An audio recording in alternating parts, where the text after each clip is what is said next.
जितनी शंकर की आराधना कर सकते हो, नवरात्रे में जितनी शंकर की आराधना कर सकते हो उतनी करो। शंकर की आराधना करने से नवरात्रे में शक्ति का बल बढ़ता।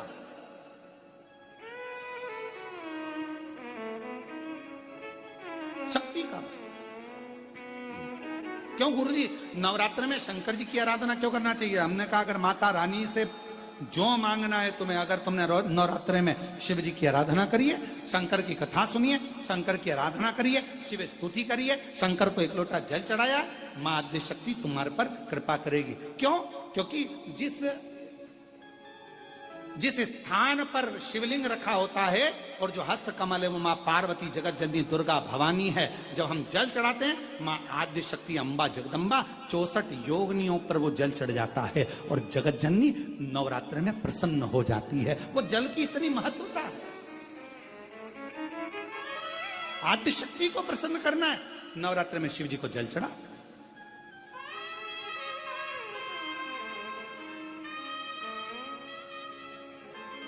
कोई बेटा बेटी है, कोई एग्जाम दे रहे हैं, कंपटीशन एग्जाम में बैठ रहे हैं, सर्विस के लिए जा रहे हैं, नौकरी के लिए जा रहे हैं, नौकरी नहीं लग रही है, हम कहेंगे लाल पुष्प की पत्तियों को प्रत्येक किसी भी नवरात्रि के अंतर्गत 9 दिन का तुम नियम बना लो। जैसे कई माताओं का नियम रहता है, मेरा व्रत है, मैं दूध पर 1 गिलास दूध पर व्रत करूंगी, मैं नंगे पैर चलूंगी, मैं ये व्रत करूंगी, मैं वो व्रत करूंगी। मैं बेटा बेटियों से कहूंगा, नवयुवक बच्चों से कहूंगा, अगर आप कंपटीशन एग्जाम में बैठ रहे हो, अपनी पूरी मेहनत करो, पूरा परिश्रम करो, रात दिन एक करो और लगे रहो। और 9 दिन तक नवरात्रि में 9 लाल फूल की 9 पंखड़ियां या 9 कोई भी चावल लाल कलर में कर कुंकू में कर अगर मां जगत जननी के मंदिर में नहीं जा सकते, मां भीड़ रहे तो शिवलिंग की जो जलाधारी है, जहां पानी गोल घूमता है, इस जलाधारी पर कहीं पर भी नवरात्रे में 9 दिन तक या तो लाल फूल की पंखड़ी 9 या 9 चावल के दाने लाल कलर कर कुंकू में, लाल चंदन में उस स्थान पर चढ़ाना प्रारंभ करो। 9 दिन के बाद तुम्हें 15 दिन और निकलेंगे, उसके बाद तुम्हें खुद लगेगा कि तुम्हारी जॉब, तुम्हारी नौकरी तुम्हारा बाबा ने लगाया है। शक्ति का बल। परिश्रम जरूर करना, मेहनत जरूर करना, रात दिन पढ़ाई एक साथ करना और अपने परिश्रम को नहीं छोड़ना। मेहनत जरूर करो पर साथ में ये प्रयोग भी करो नवरात्रि का। देखो शिव और शक्ति का बल तुम्हें प्रसन्नता देता है कि नहीं देता? शिव शक्ति का बल हमें प्रसन्नता देता है कि नहीं देता?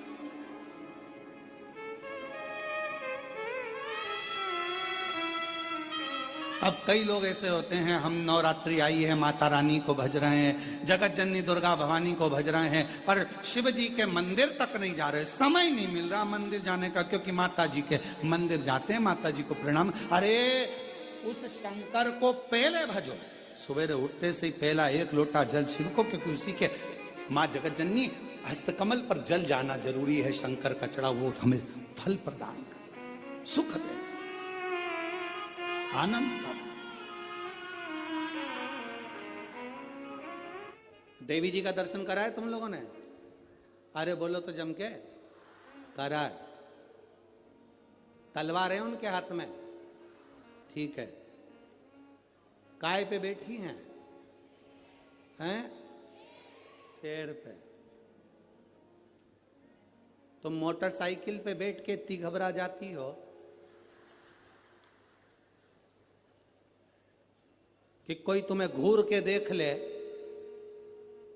तो तुम्हारी आंख में आंसू आ जाता है। वो भवानी है, दुर्गा शेर पर बैठी थी।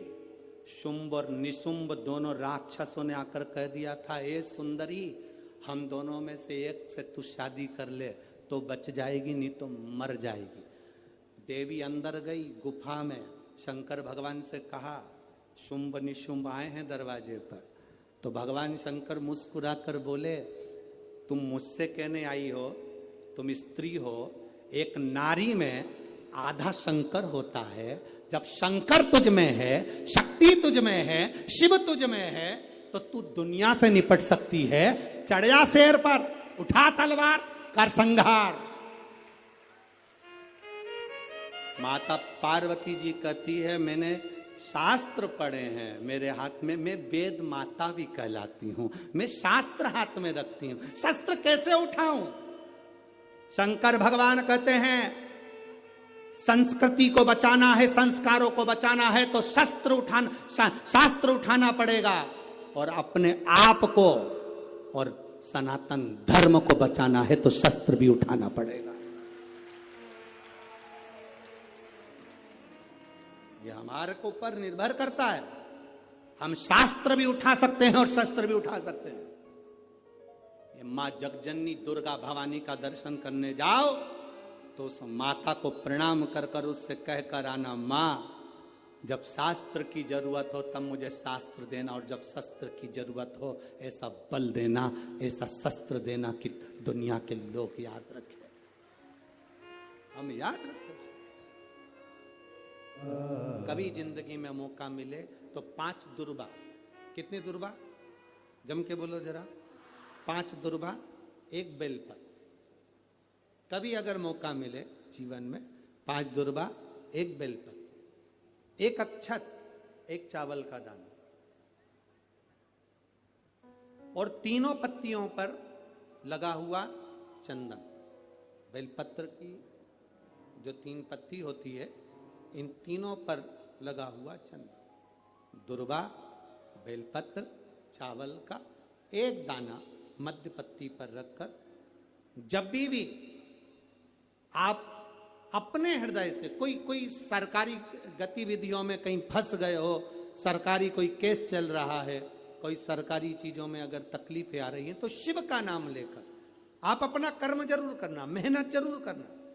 कर्म के साथ में शंकर पर विश्वास रखकर 1 अक्षत का दाना, 1 बेलपत्र, 5 दुर्बा हाथ में लेकर शिव का स्मरण कर कर श्री शिवाय नमस्तुभ्यम कहकर, अगर श्री शिवाय नमस्तुभ्यम भी नहीं कह सकते, पंचाक्षर मंत्र नमः शिवाय, षडाक्षर मंत्र ओम नमः शिवाय, या फिर श्री शिवाय नमस्तुभ्यम बोलकर शिव को जो स्थान आपको बताया है, स्थान देखा है ना, फिर ध्यान देंगे, अशोक सुंदरी से शिवलिंग के बीच की जो खाली जगह देख रहे हो आप लोग, एलईडीओं पर ध्यान देना।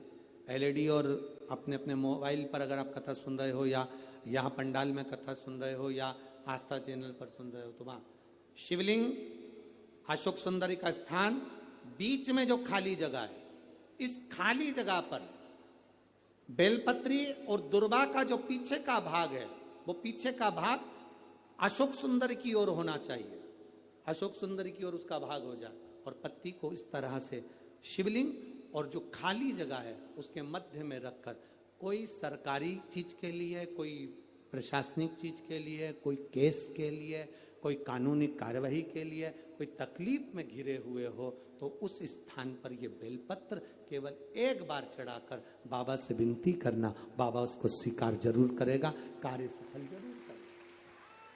1 बेलपत्र शिव भक्ति के लिए, 1 बेलपत्र की मूल, 1 शिव कथा कर रही है। आप लोगों के घर में रुद्राक्ष है? जरा बोलो, जम के बोलो जरा, है ना सबके पास में? जब रोग आता है तो रुद्राक्ष को तांबे के कलश में गलाकर उसको शिवजी पे जल चढ़ाकर पीते हैं।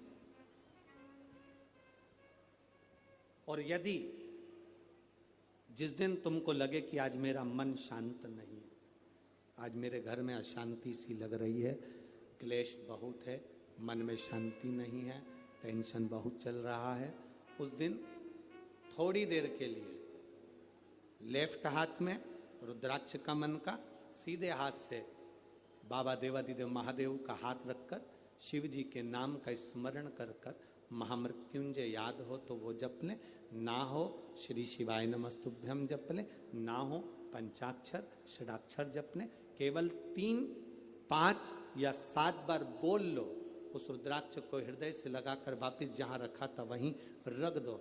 आपको 15 मिनट के अंदर अंतर मालूम पड़ जाएगा कि घर के अंदर शांति हुई कि नहीं हुई। ये प्रैक्टिकल जरूर करना, कहीं सियोर वाला हमारा झूठ तो नहीं बोल रहा, इसलिए प्रैक्टिकल करना जरूरी है। प्रैक्टिकल बहुत जरूरी है। देवी जी की स्थापना होती है, तांबे का, पीतल का, स्टील का, मिट्टी का, कौन सा घड़ा, कौन सा घड़ा रखते हैं? काय का रखते हैं? मिट्टी। काय का घड़ा रखते हैं? मिट्टी का। कभी कोई तुमसे पूछे कि पूजन में मिट्टी का पात्र, मिट्टी का घड़ा, मिट्टी का हंडा, मिट्टी की मटकी क्यों रखी जाती है, यदि कोई तुमसे पूछे तो तुम्हें उत्तर देना है, ये मिट्टी का हंडा, मिट्टी का मटका, मिट्टी की मटकी कलश में रेणुका माता के नाम से रखी जाती है, जो अखंड सौभाग्यता प्रदान करती है। देवी कोई सी भी हो, तुम्हारी कुल देवी कोई सी भी हो, तुम किसी भी देवी के मंदिर में जाओ, किसी भी देवता के मंदिर में जाओ, कहीं पर भी स्थापना हो, कहीं पर भी विराजित हो, कोई भी हो, पर मिट्टी का जो मटका रखा है, मिट्टी का जो हंडा रखा है, मिट्टी का जो कलश रखा है, मिट्टी का जो भाव रखा गया है, मिट्टी का जो सुंदर कलश रखा गया है, वो जो रखा, वो रेणुका माता के नाम से, वो रेणुका माता के नाम से। महाराज, हमारे यहां नवरात्रे में जवारे बोए जाते हैं। आप लोगों को इधर बोते हैं कि नहीं बोते मालूम नहीं, हम बोते हैं इधर।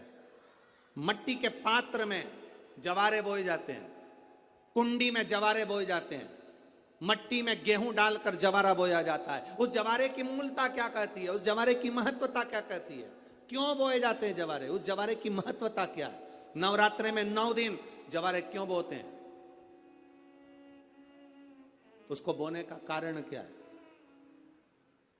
केवल कोई कहे कि हम ठाकुर जी को भजते हैं, भगवान कृष्ण को भजते हैं, कोई कहे हम तिरुपति बालाजी को, नारायण को भजते हैं, कोई कहता है कि हम हरि विठल को, पांडुरंगा को भजते हैं, हमारे यहाँ हाँ हम इनको भजते हैं तो जवारे नहीं बोते। ना ना, पुष्टि मार्गी है, ठाकुर जी की सेवा करने वाला है, उसके यहाँ भी ये 9 दिन जवारे बोए जाते हैं। रामानुज संप्रदाय से जुड़ा हुआ है, नारायण की पूजन कर रहा है, उसके घर में भी जवारे बोए जाते हैं। पांडुरंगा हरि विठल की उपासना कर रहा है, उसके घर में भी जवारे बोए जाते हैं।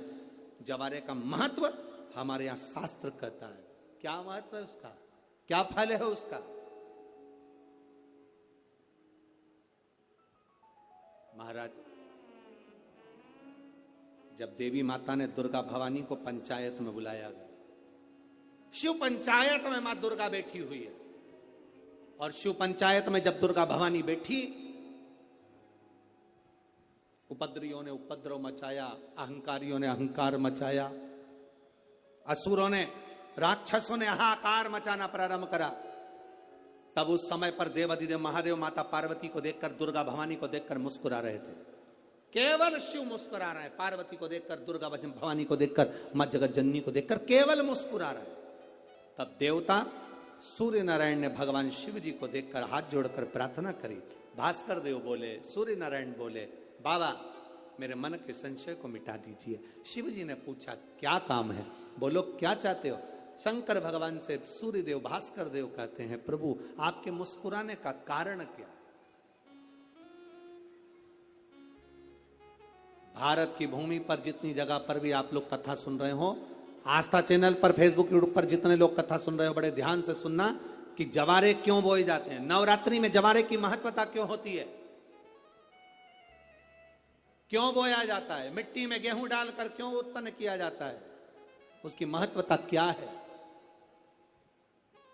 सूर्य नारायण पूछ रहे हैं भगवान देवाधिदेव महादेव से, आप दुर्गा भवानी को देखकर मुस्कुराए, आप हंसे हैं, आपके चेहरे पर प्रसन्नता आई है,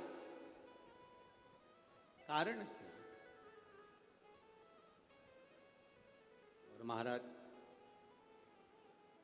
देवाधिदेव महादेव ने कहा, यहां